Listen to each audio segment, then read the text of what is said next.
କିନ୍ତୁ ଜଟଣୀ କଲେଜ ଗଢ଼ିବାରେ ତାଙ୍କର କିଛି ଅବଦାନ ନାହିଁ। ଜଟଣୀ କଲେଜ ଆଗେଇ ନେବା ଯେତେ ସେ ନେବା କଥା ସେତେ ନେଇପାରିଲେ ନାହିଁ। ତାଙ୍କର ବଦାନରେ ଆଜି ଠିଆ ହେଇଛି ଜଟଣୀ କଲେଜ, କିନ୍ତୁ ଆମେ ତଥ୍ୟ ଯାହା ପାଇଛୁ ତାଙ୍କର ସହଭାଗିତା ବହୁତ ପଛରେ ଆସିଲା। କିନ୍ତୁ ସୁରତର ଯଦିଓ ଆନ୍ତରିକତା ସହିତ ଲାଗିଥାନ୍ତେ ତାହେଲେ ଆଜି ଜଟଣୀର କଲେଜରେ ଏ ଦୁରବସ୍ଥା ହେଇନଥାନ୍ତା। ଏବଂ କିଛି ସ୍କୁଲ କଲେଜ ସେ କରିଛନ୍ତି, କିନ୍ତୁ କଲେଜ ଖାଲି ଜନ୍ମ ଦେଲେ କିନ୍ତୁ ତାର ରକ୍ଷଣାବେକ୍ଷଣ ପୋଷଣ କରିପାରିଲେ ନାହିଁ। ତାଙ୍କ ସାଙ୍ଗରେ ଯେଉଁମାନେ ସହଚର ଥିଲେ ସେମାନେ ବହୁତ ପ୍ରକାର ଅବ୍ୟବସ୍ଥା କଲେ, କଲେଜ ପାଣ୍ଠିର ସବୁ ହେରଫେର କଲେ, ଆଉ ସୁରବାବୁ କିଛି ଦାୟିତ୍ୱ ନେଇପାରିଲେ। ଯୋଉ ଛାତ୍ରଛାତ୍ରୀ ବସିଥିଲେ ତାଙ୍କୁ ଗୋଟେ ଭୁଲ ତଥ୍ୟ ପ୍ରଦାନ କରିବା, ସିଏ ଗୋଟେ ସଚେତନ ନାଗରିକ ହିସାବରେ ଠିକ କରିଛନ୍ତି କି? କିନ୍ତୁ ତାଙ୍କୁ ଏ ବାବଦରେ ଜଟଣୀ କଲେଜ କିପରି ହେଲା ଉତ୍ପତ୍ତି ତାଙ୍କ ଭିତରେ କିଛି ଜଣା ନାହିଁ। ତେଣୁ ଠିକ ଅଛି, ସେ କହିଦେଲେ ସେମିତି କ'ଣ ଅଛି। ସିଏ ତାଙ୍କ ମତ ରଖିବାକୁ ଚାହିଁଲେ, କିନ୍ତୁ ଜଟଣୀ କଲେଜର ସ୍ଥିତି ଆଉ ଜମି ସମ୍ପର୍କରେ ମତ ନ ଦେଇକିରି ଆମକୁ କହିଲେ ଭଦ୍ରାମୀ ସହକାରେ ପଚାରନ୍ତୁ, ଯୋଉଟାକି ମନମୋହନ ରାଉତରାଙ୍କର ସମ୍ପୂର୍ଣ୍ଣ ଭୁଲ। ବର୍ତ୍ତମାନ ଭଦ୍ରାମୀ ଅଭଦ୍ରାମୀ କ'ଣ ସେ ଜାଣିନାହାନ୍ତି। ସିଏ ଯେଉଁ ପ୍ରକାର ରାଜନୀତିରେ ଆସିକି ଉତ୍ତୀର୍ଣ୍ଣ ହେଲେ, ତାଙ୍କ ଯୋଗୁଁ ସୁରତରା ଯେଉଁ ପ୍ରକାର ନିନ୍ଦିତ ହେଲେ, ତେଣୁ ସେ ଭଦ୍ରାମୀର କଥା କହିବା ସମୀଚୀନ ନୁହେଁ।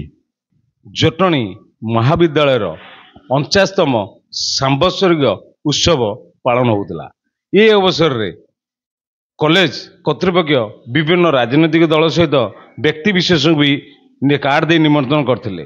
ଏହି ନିମନ୍ତ୍ରଣରେ ସୁରେଶ କୁମାର ରାଉତରା ପୂର୍ବତନ ମନ୍ତ୍ରୀ ତଥା ଜଟଣୀ ଏମଏଲ ପୂର୍ବତନ ଜଟଣୀ ଏମଏଲ ସିଏ ବି ଆସିକି ଯାଇଥିଲେ। ତାପରେ ତାଙ୍କ ପୁଅ ଆସିକି ଅତିଥି ହୋଇ ବସିଥିଲେ ମଞ୍ଚାସୀନ। କିନ୍ତୁ ତାଙ୍କର ଭାଷଣରେ ଏକ ଭୁଲ ତଥ୍ୟ ଦେଇଛନ୍ତି, ଯୋଉଟାକି ଜଟଣୀରେ ସାଧାରଣରେ ଆନ୍ଦୋଳିତ କରୁଛି ସମସ୍ତଙ୍କ ମନକୁ। କାରଣ ସେ ଜଟଣୀ କଲେଜର ଇତିହାସ ସେ ଜାଣିନଥିଲା ବେଳେ ସେ କିନ୍ତୁ ଏଇଠି କହୁଛନ୍ତି ମୋ ବାପା ସବୁ ମାନେ ଏମଏଲଏ ଦରମାରେ କଲେଜଟାକୁ ବନେଇଛନ୍ତି। ଏଇଟା କେତେ ଦୂର ଠିକ? ଆମ ପାଖରେ ଜଣେ ଅଛନ୍ତି, କଲେଜ ତିଆରି ହେଇଥିଲା 76 ମସିହାରେ, କିନ୍ତୁ ସିଏ 78 ମସିହାରୁ ସାମ୍ବାଦିକତା ଜୀବନ ଆରମ୍ଭ କରିଛନ୍ତି। ଆଉ ତାଙ୍କ ବାବା ବି ଜଣେ ଥିଲେ ପ୍ରତିଷ୍ଠିତ ଲୋକ, ଯିଏକି ଜଟଣୀ ବ୍ଲକର ପ୍ରଥମ ଚେୟାରମ୍ୟାନ ଥିଲେ। ସିଏ ଏ ସମ୍ପର୍କରେ ଆମକୁ ବିସ୍ତୃତ ସୂଚନା ଦେବେ। ଶୁଣନ୍ତୁ, ମୁଁ 75-76 ମସିହାରେ ଖୋର୍ଦ୍ଧା କଲେଜରେ ପାଠ ପଢ଼ୁଥିଲା ପରେ ଜଟଣୀ କଲେଜ ଆରମ୍ଭ ହେଲା। ଜଟଣୀ କଲେଜ ଆରମ୍ଭ କରିବାରେ ପ୍ରମୁଖ ଭୂମିକା କରିଥିଲେ ତତ୍କାଳୀନ ଏମ୍ପି ଚିନ୍ତାମଣି ପାଣିଗ୍ରାହୀ। ପ୍ରଥମେ ସେ ଜଟଣୀ ନାଗରିକ କମିଟି ମାନଙ୍କର ବୈଠକ ଡାକିଲା।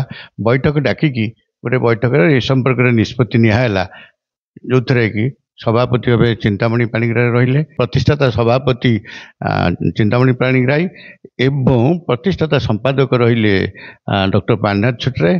ଏବଂ ପ୍ରାଣନାଥ ଛୋଟରାୟ ହେଉଛନ୍ତି ଆମ ବରିଷ୍ଠ ସାମ୍ବାଦିକଙ୍କର ପିତୃଦେବ। ଯୁଗ୍ମ ସମ୍ପାଦକ ରହିଲେ ତତ୍କାଳୀନ ଖୋର୍ଦ୍ଧା ରୋଡର ଡିଏସ୍ ସାତଗଡ଼ି ହୋତା ଏବଂ ଡିପିଓ ଡିଏନ୍ ତ୍ରିପାଠୀ। କଲେଜ ଆରମ୍ଭ ହେଲା। ପ୍ରଥମ ଦିନ ବୈଠକରେ ମୁଁ ଯେତିକି ଜାଣେ, ସର୍ବପ୍ରଥମେ ସେଠି ଅନୁଦାନ ଆରମ୍ଭ ହେଲା ବେଳେ ସ୍ୱର୍ଗତ ନୂର ମହମ୍ମଦ 2000 ଟଙ୍କା, ରେଲୱେ କଣ୍ଟ୍ରାକ୍ଟର ବିଶ୍ୱନାଥ ପାଢ଼ୀ 2000 ଟଙ୍କା, ଆଉ ଇଏ ରାମଅବତାର ଅଗ୍ରୱାଲା 2000 ଟଙ୍କା ଏବଂ ଅନ୍ୟ ଜଣେ ରେଲୱେ କଣ୍ଟ୍ରାକ୍ଟର କାର୍ତ୍ତିକ ଚନ୍ଦ୍ର ବରାଳ 2000 ଟଙ୍କା, ଏଭଳି ଭାବେ ସମସ୍ତେ କିଛି ଟଙ୍କା ଦାନ କରି କଲେଜ ଚିନ୍ତାମଣି ପାଣିଗ୍ରାହୀଙ୍କର ଉଦ୍ୟମରେ ରେଲୱେ ବୋର୍ଡର ପରମିଶନରେ ରେଲୱେ ସ୍କୁଲରେ କରାଗଲା। ଚାଲିଲା କଲେଜ। ସେତେବେଳେ ଥାନ୍ତି ଜଟଣୀର ପ୍ରଥମ ଏମଏଲଏ ସତ୍ୟପ୍ରମ ମହାନ୍ତି। ସିଏ ବି ପ୍ରଥମ ସ୍ତରରେ କିଛି କିଛି ଉଦ୍ୟମ କଲେ। ପରବର୍ତ୍ତୀ ଅବସ୍ଥାରେ ଆମ ସେତେବେଳେ କଲେଜର ଜଣେ ପ୍ରଥମେ ଅଧ୍ୟକ୍ଷ ରୂପେ ଅବସରପ୍ରାପ୍ତ ଜଣେ ରେଭେନ୍ସାର ପ୍ରଫେସର ଡକ୍ଟର ପ୍ରାଣବନ୍ଧୁକର ଯୋଗ ଦେଇଥିଲେ। ପରବର୍ତ୍ତୀ ଅବସ୍ଥାରେ ଟିସି ନନ୍ଦୀ ଯାଇଥିଲେ। ଉଭୟ ଅବସରପ୍ରାପ୍ତ ବ୍ୟକ୍ତି ହୋଇଥିବାରୁ ସେ ଶିକ୍ଷା ବିଭାଗ ସହିତ ଯୋଗାଯୋଗ ନକରି କଲେଜର ଅଗ୍ରଗତିରେ ବିଶେଷ ଧ୍ୟାନ ରହିପାରିଲେନି। ଏବଂ ସେତେବେଳେ ରେଲୱେ ସ୍କୁଲ ଭିତରେ ଜଟଣୀ କଲେଜଟା ଚାଲିଥିଲା ନା ଜଟଣୀ କଲେଜ ଏପଟକୁ ପଳାଇ କଲେଜଟା ରେଲୱେ ସ୍କୁଲ ଭିତରେ ଚାଲିଥିଲା, କିନ୍ତୁ ରେଲୱେର କିଛି ସେଇଠିକି ବ୍ୟତୀତ କିଛି ଅନୁଦାନ ଦେଲେନି। କିନ୍ତୁ ରେଲୱେର ମହିଳା ସମିତି କଲେଜ ନାଁରେ ବିଭିନ୍ନ ପ୍ରକାର ପଇସା ଆଦାୟ କଲେ, ଯାହାକି କିଛି ସେଥିରୁ ଦେଲେ ନାହିଁ। ଅସନ୍ତୋଷ ଥିଲା। ପରିବର୍ତ୍ତ ପରିସ୍ଥିତିରେ ସୁର ରାଉତରାୟ MLA ହେଲେ 79 ମସିହା 78 ମସିହାରେ। ତାପରେ ସୁର ବାବୁ ଦୀର୍ଘକାଳୀନ ରହିଲେ। ଆଉ 1982-83 ମସିହାରେ ମୁଖ୍ୟମନ୍ତ୍ରୀ ଜାନକୀ ପଟ୍ଟନାୟକ ଏବଂ ତତ୍କାଳୀନ ଅର୍ବାନ୍ ମିନିଷ୍ଟର ବଡ଼ ଜେନା ଆସିଥିଲେ ଏବଂ ତାଙ୍କ ପାଖରେ ଜନସାଧାରଣ ଦାବି ହେଲା ଜଟଣୀ କଲେଜକୁ ଜାଗାଟା ନିଜ ନାଁରେ ଦିଆଯାଉ।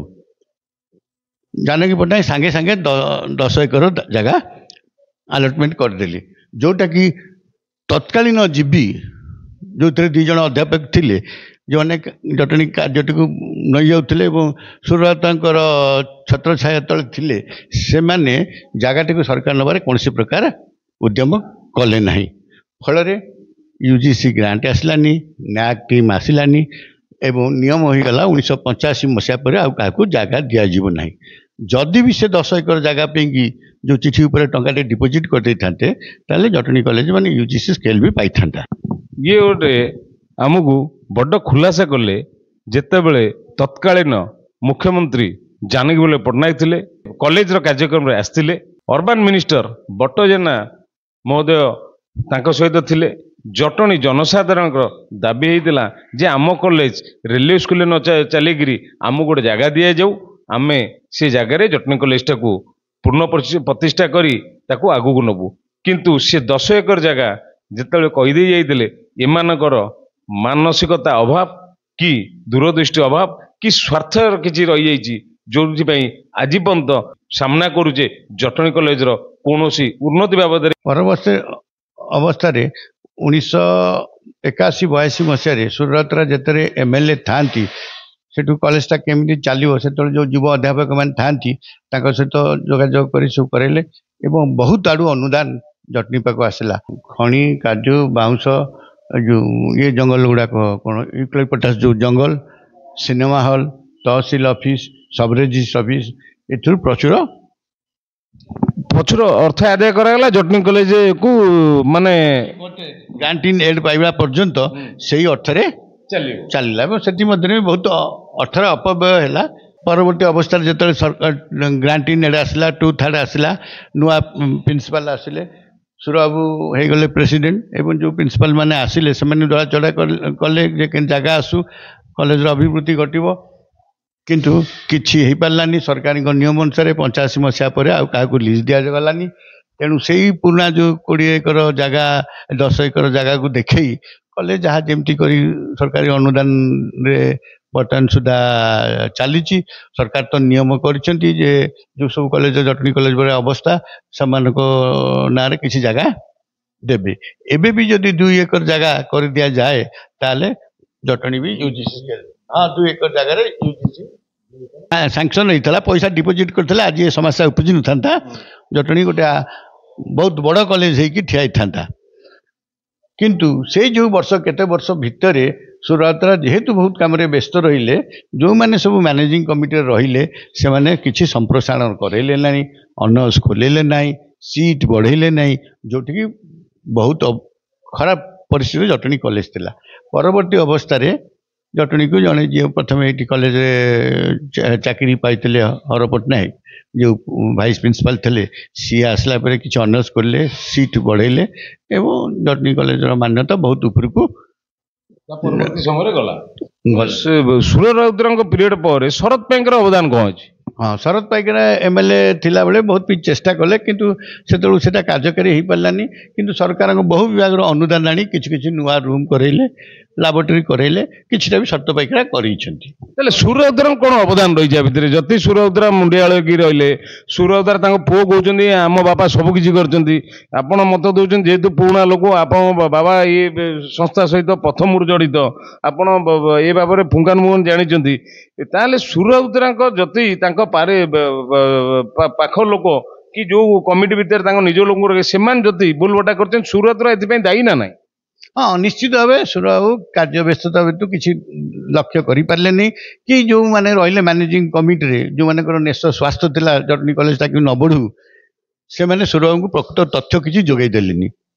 ସିଏ ତାଙ୍କର ମାଡ଼ି ଚାଲିଲେ, ଯାହାଦ୍ୱାରା କି ଜଟଣୀ କଲେଜର କୌଣସି ଅଗ୍ରଗତି ହେଲା ନାହିଁ। ପରୋକ୍ଷ ଭାବରେ ଏ କଥା ତ ନିଶ୍ଚିତ ସୁର ବାବୁଙ୍କ ମୁଣ୍ଡରେ ଯିବ ଯେ ତାଙ୍କ ଅମଳରେ ଯେହେତୁ ସେତେବେଳେ ତ ସେ ଥିଲେ MLA 85 ମସିହାରେ, ତେଣୁ ସେଇଟା ତାଙ୍କୁ ଦୋଷ କେତେ କାଂଶରେ ତାଙ୍କ ଉପରେ ଦିଆଯାଇପାରେ।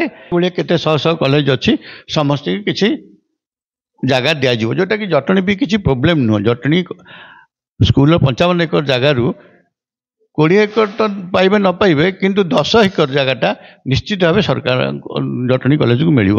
କାହିଁକି ନା ସେଇଟା ଜାନକୀ ପଟ୍ଟନାୟକ ସମୟରେ ସେଇଟା ଫାଇଲରେ ଅର୍ଡର ହେଇକି ଅଛି। କିନ୍ତୁ ଆପଣ ବା କହୁଥିଲେ ତାର ଇଏ ପଇସାଟା ଡିପୋଜିଟ୍ ହେଇନି। ନାଇଁ, କରିନାହାନ୍ତି।